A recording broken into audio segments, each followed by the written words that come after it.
Hey everyone. Before we dive into the story, don't forget to like this video, subscribe to the channel, and drop a comment telling us where you're watching from and what time it is there. That way YouTube will keep showing you more stories just like this one. Alright, let's get started.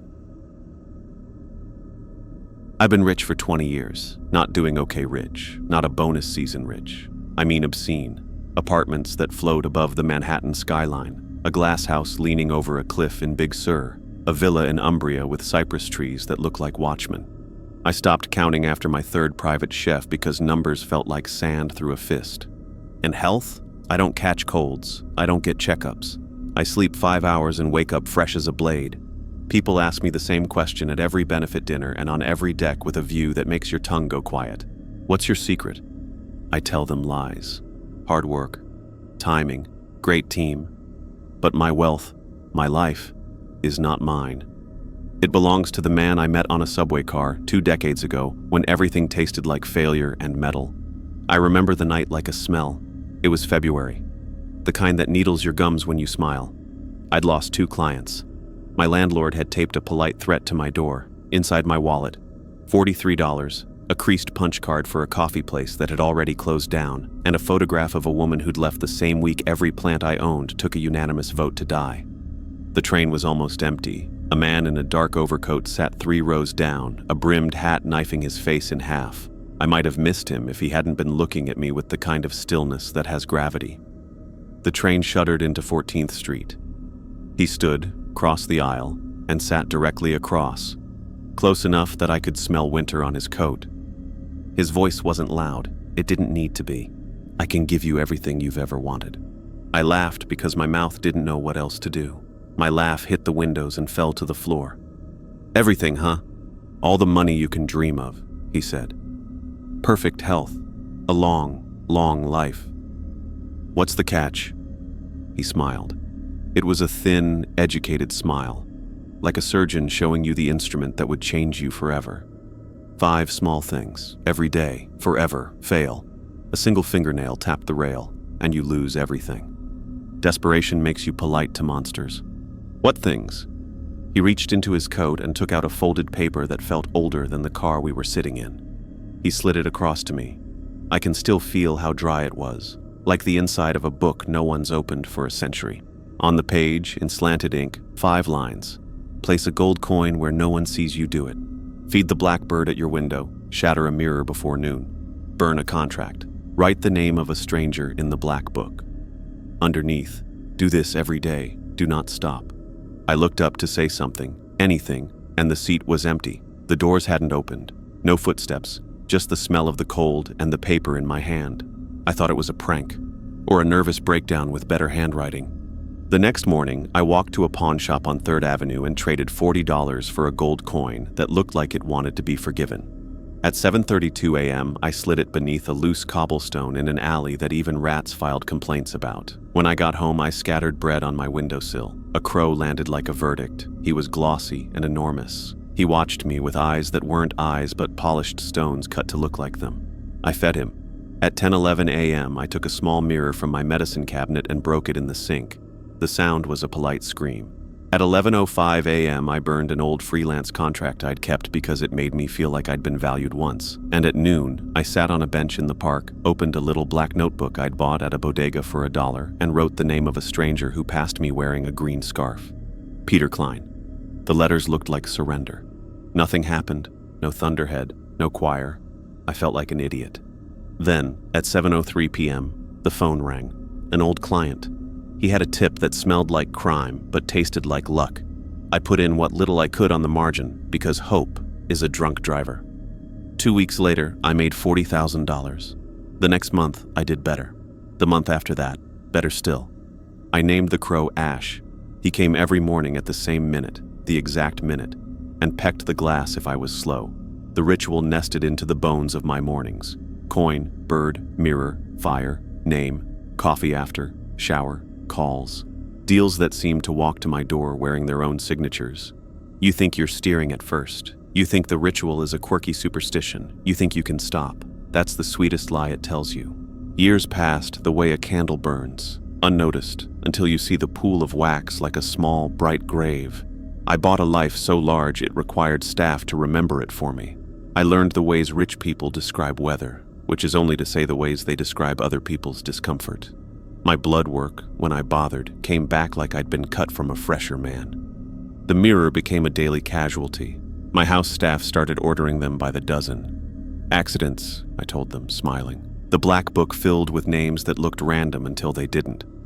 The first link I noticed was a barista in Chicago. I'd written her name after she smiled at me when I asked for more napkins, the brand of smile people practice in bathrooms. 2 weeks later, I saw her picture on the news while I was shaving, found dead in her apartment. No foul play suspected. I cut myself and bled into the sink and felt nothing where the feeling should have been. Coin, bird, mirror, fire, name. The sound of the daily glass became part of how I measured mourning. Different rooms, different sizes, a grammar of shattering. If you do something wrong long enough, it becomes a kind of music. One November, 15 years in, I made a mistake. It was a Tuesday that wore a Friday's face. I was flying to Tokyo, then to Sydney. Meetings stacked like cards. At 11:57 p.m., jet-lagged in a hotel shaped like a memory of wealth, I realized I'd missed the fire. I tore a contract from my briefcase, an NDA that meant less than a paper hat, and set it alight in the bathroom sink. The paper burned reluctantly, as if reading itself one last time. The flame licked every line but the last, a stubborn crescent where my name curved into itself. I lit a match and another, and the crescent did not blacken. That's when I felt the hands. Invisible, precise, one on my chest, one on my spine. They pressed, not hard, firmly, like a reminder given by someone who could take your head off without standing up. In the mirror, the room doubled, then steadied. My face was mine plus something older. And behind me, out of focus like a memory you don't want to admit you keep, the man from the subway. "Don't be late again," he said. The flame finally took the curve of my name. The pressure lifted. The room put itself back together around me. I slept with the lights on for the first time since I'd been poor. You think that would have been enough to stop me? It wasn't. It made me better at it. With practice, even fear becomes routine. But routine has a way of making you brave in the wrong direction. I began to test the edges in small, stupid ways. Once I tried to place the gold coin at 11:55 p.m. instead of dawn. The day punished me with phone calls that always dropped at the second sentence. A courier who lost a single envelope containing 3 signatures, and a toothache that felt like a tiny man with a hammer. I never did that again. Another time, I tried to feed Ash with my left hand instead of my right. He refused the food and stared at my wrist until the veins in it crawled like worms. I switched hands. He ate daintily, like a gentleman at a murder. And the names. God help me, the names. I tried not writing one, just once. I closed the book at noon and told myself I'd open it later. At 2:03 p.m., every bank I used froze, and a story appeared on a finance site outlining charges I had never seen, written in a tone that had already decided. At 2:11 p.m., I wrote the first name I saw on a business card left on my desk. At 2:12 p.m., the charges vanished. If you listen very closely to your own cowardice, you'll hear a lullaby. Ash began to change. He grew larger, or closer, or more real, something that made his body's weight shift the windowsill with a complaint. Once, before dawn, I woke to the soft clatter of claws on tile. I found him in the hallway outside my bedroom, where no bird should be if doors mean anything. He had a string of something red across his beak. He tilted his head at me like a question with the answer preloaded. I fed him extra that morning. He brought me a gift, a ring I recognized from a man whose deal I'd killed in a meeting by saying nothing. He had smiled after, told me no hard feelings. People say no hard feelings when they don't want you to see how hard they are. I stopped asking where Ash found things. Some questions are not asked because you respect the mystery, some because the answer will be a mirror with your mouth in it. There were other visits. Once at 1:17 a.m., I woke to tapping at the balcony door. Not Ash, hands. The glass was fogged with someone's breath on the other side. Slow, steady exhale, as if whoever it was enjoyed the way fear becomes weather. I didn't get up. At 1:21, the tapping stopped. In the morning, there were 5 clean, oval marks on the glass. Fingers, no smudges, just the outline where heat had failed to pass. Another time, at a charity gala under chandeliers that wanted to be forests, a woman in a black dress too simple to be cheap leaned toward me and said, "How's the book?" Her breath was white wine and wintergreen. I said I didn't know what she meant. She smiled with her eyes and not her mouth. "When you get to the end," she said, "you'll need a new one. Just don't let it be you." She drifted away into the kind of crowd that eats people kindly. I never saw her again. I still check the doorways of crowded rooms for her absence. The book grew heavy in my pocket. It grew heavy even when I left it on the dresser. There were afternoons when its weight seemed to pull the room toward it, like furniture inching in the night. I opened it sometimes and imagined I could hear the paper breathing. That's ridiculous. I know that. But ridicule doesn't stop reality when reality decides to conduct itself independently. Names, thousands of them. I kept telling myself the names were random. I chose them with a dart thrower's morality, a cab driver's ID badge, a magazine byline. The name is on a memorial plaque in a park. I told myself that dead names couldn't die twice. It was the kind of logic you can learn to say out loud if you say it first in your head.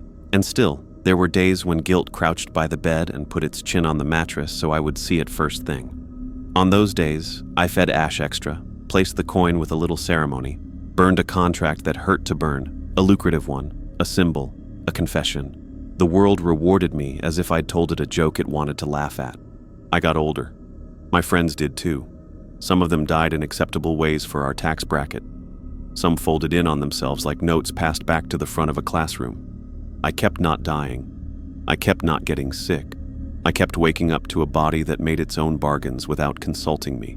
The man in the mirror remained a man you could cast, not the one who watches casting calls. It's funny what becomes sacred. The tiny moments, the sound a match makes, that sound, the way a coin kisses stone, the roughness of the book's black cover, which felt like a cat's tongue if a cat had been taught not to love you. The patterned hiss of paper swallowing fire. The breath of a crow, which you'll never notice until you do. Then, 8 weeks ago, something shifted. It was summer in New York, the flavor of the air that tasted like someone else's laundry. I opened the window at 7:31. Ash didn't come. My hand hovered with the food like a servant waiting for a bell. Seconds accumulate strangely when you expect a sound. The first minute is a door that doesn't open. The second is a second door behind it. By the third, you're in a hallway. At 7:36, a shadow crossed the sill. Not Ash. Bigger. The feathers were wrong. Too dark, like they had been dipped in oil and left out in the sun. The beak had an old chip. The eye wasn't a stone. It was a hole. It ate. It watched me as if I'd changed and hadn't told it. When it finished, it dropped something on the sill, a folded scrap of paper that had been folded too many times, crease scars crossing like maps. I didn't open it right away. I placed the coin. I shattered the mirror by the guest bathroom because I'd begun to prefer the smaller scream it made. I burned a contract that bound someone else to me with polite words and private ropes. I sat on a bench and wrote the name of a man who'd walked past, talking into the air, Bluetooth ghost in his ear. Only then, at noon, I unfolded the scrap. 5 lines, familiar in shape but not in taste. Bury an heirloom at dusk. Feed the bird from your mouth. Break a mirror in someone else's house. Burn a contract while it's still warm from 2 signatures. Write your own name in the black book, then cross it out. Underneath, the price increases now. I laughed. It came out wrong. It sounded like a cough trying on a new outfit. No, I said to no one. No. I tore the scrap in half and then quarters, and then the small confetti of a man who thinks smallness is safety. That night, my phone wouldn't turn off. It kept lighting up by itself with a blank white screen and my reflection floating in it like a drowned thing. The next morning, Ash was back, perched, patient. He had a ring in his beak again. He dropped it.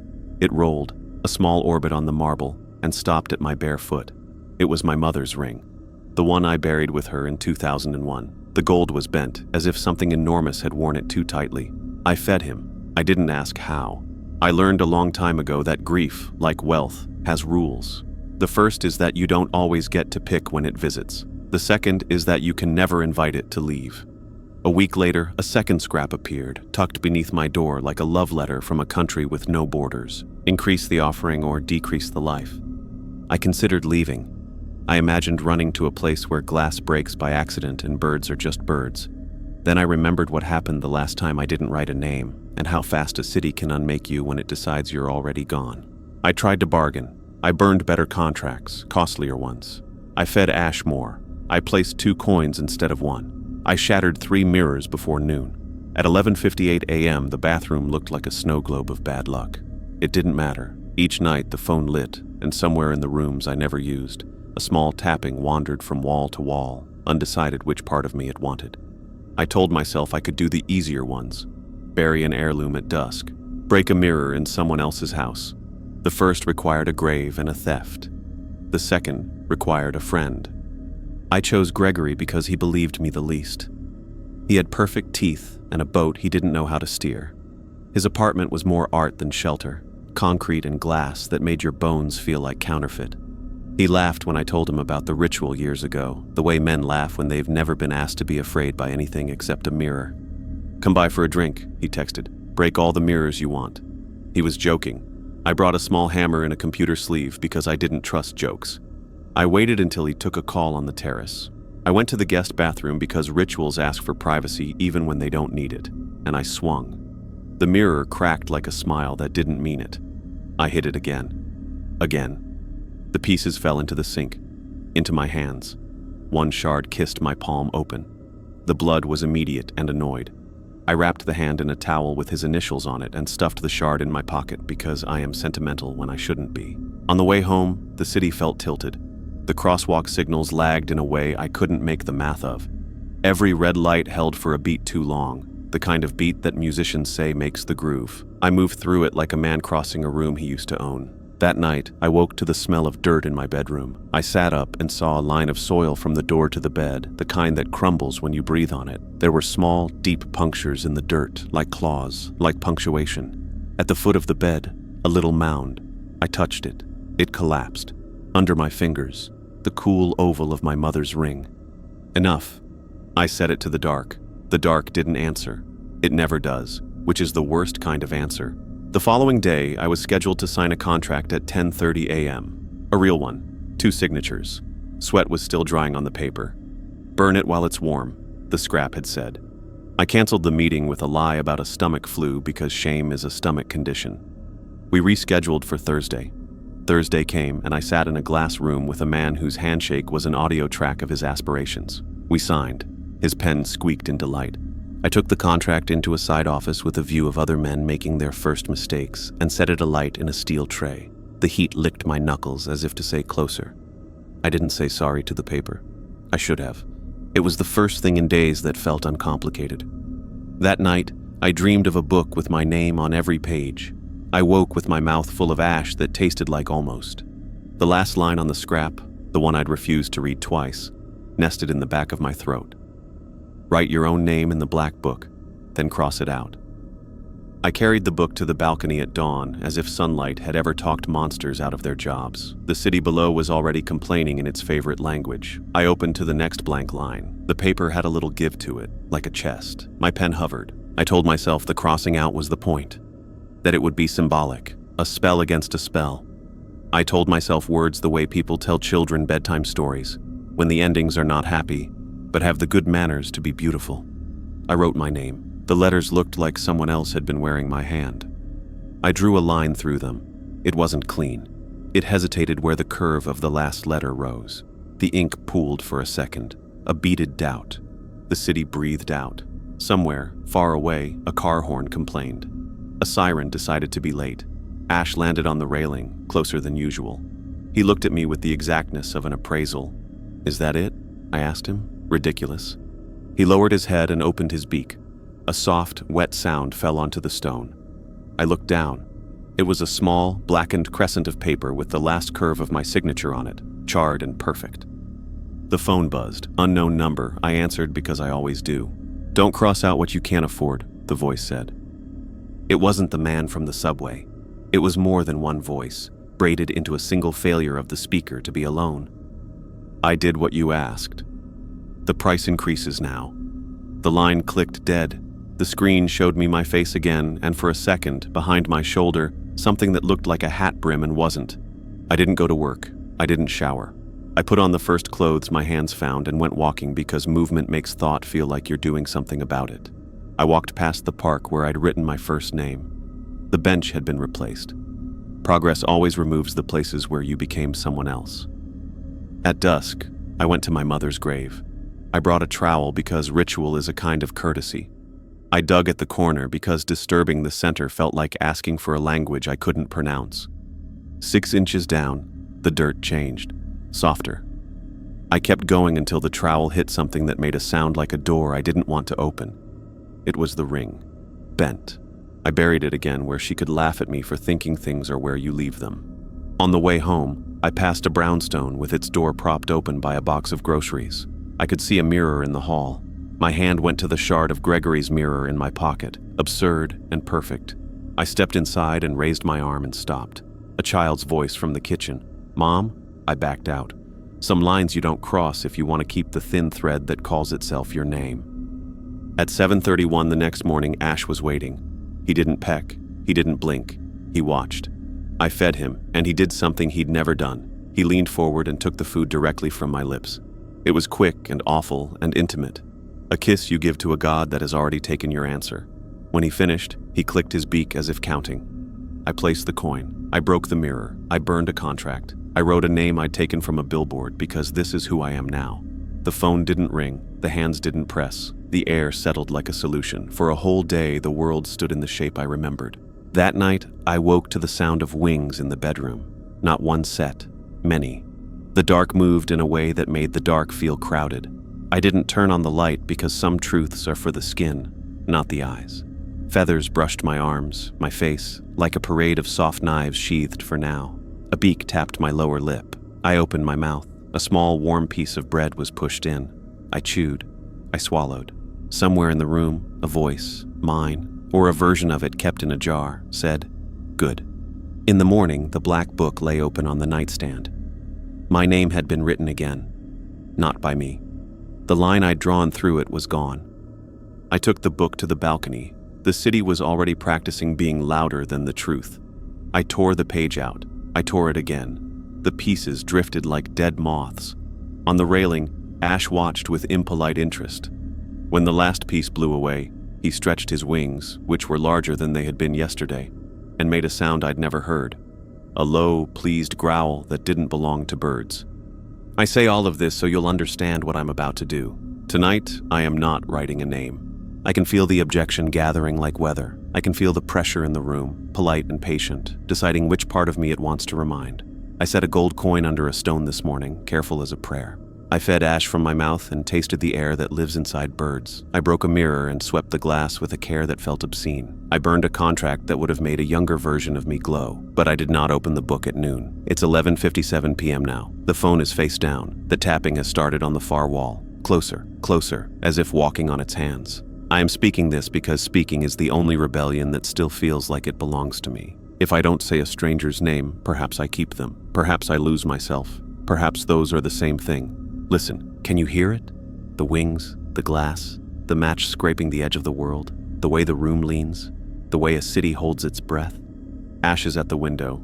He's patient. He's a gentleman. He's a boundary. Beyond him, I can see a silhouette on the balcony glass. The brim of a hat is unconnected to a head. Or maybe the head is there, and the glass refuses to reflect it. I won't write the name. I won't.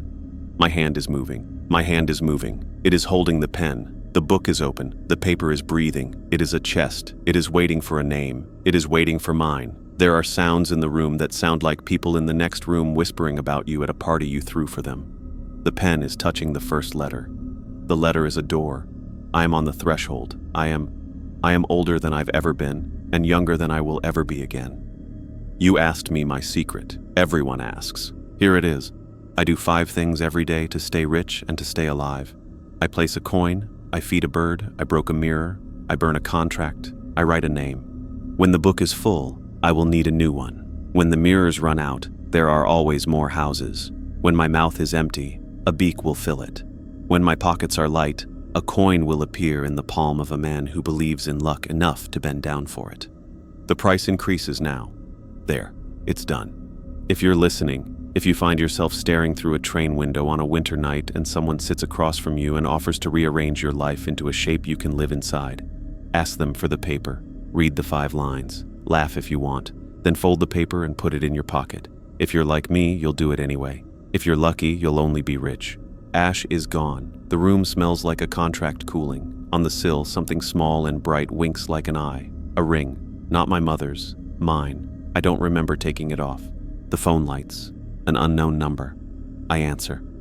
Good, the voices say. You'll sleep tonight. How many pages are left? I ask. 3, they say. For now. For now. I close the book. It's heavier. It always is after. I place it on the nightstand like a pet with teeth. I turn off the light. In the dark, mirrors are just ideas. Birds are just doors. Names are just knives waiting for a hand. If I ever stop, I die. That's the rule I wrote for myself when I traded one kind of poverty for another. I would like to tell you, I'll stop tomorrow. I would like to, but the morning is already clearing its throat. Somewhere, a crow flexes its wings. Somewhere, a coin looks up from under a stone. Somewhere, a stranger walks past a bench and is, for a moment, the most beautiful person I have ever not met. Good night.